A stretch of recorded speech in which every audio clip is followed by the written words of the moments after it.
Je vous remercie. La parole est maintenant à Madame Isabelle Valentin.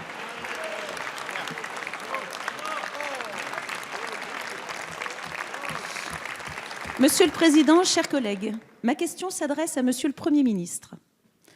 Monsieur le Premier ministre, dimanche soir, le Président de la République a beaucoup parlé de lui. Et peu, si peu des Français.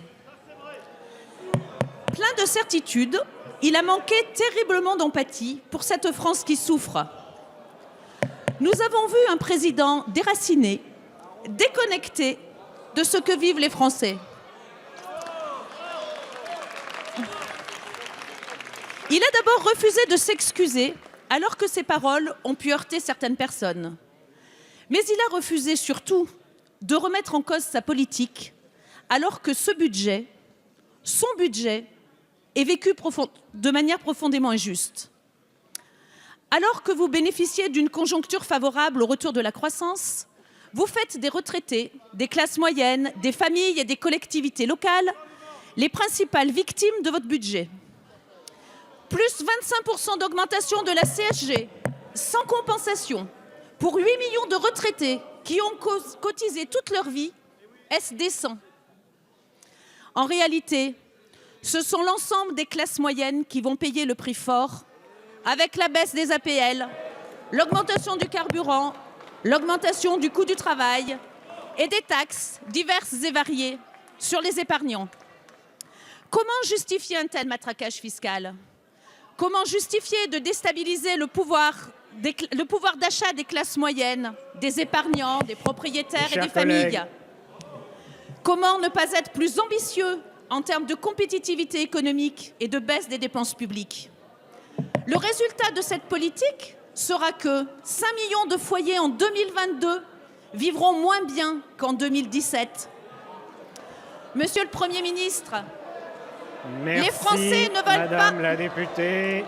Monsieur la le parole Premier est ministre... maintenant à Monsieur Gérald Darmanin, ministre de l'Action et des Comptes publics. Monsieur le Président, Mesdames et Messieurs les députés, Madame la députée, si je comprends bien, vous m'interrogez sur la différence politique budgétaire, de politique économique, entre cette majorité et celle qui aurait pu être au pouvoir en appliquant le programme présidentiel. Alors je vais vous répondre. En appliquant ce que le gouvernement propose dans le PLF et dans le PLFSS avec Bruno Le Maire et Agnès Buzyn, pour quelqu'un qui a 1 400 € de retraite et qui donc va connaître une augmentation de sa CSG, il y aura, si j'ose dire, une taxe d'habitation supprimée, même si vous avez proposé des amendements qui ne prévoient pas ce pouvoir d'achat pour nos concitoyens, qu'on se le dise tout à l'heure dans l'hémicycle.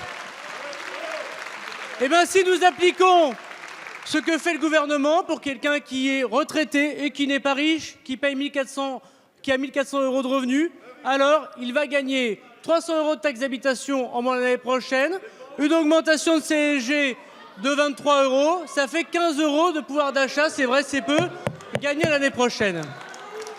Mais si on appliquait votre projet, qui était l'augmentation des 2 points de TVA, c'est vrai que tous les candidats à la primaire ne prévoyaient pas l'augmentation des points de TVA, et je me sens assez cohérent avec mon choix personnel, si vous voulez savoir exactement le sens de ma confirmation politique.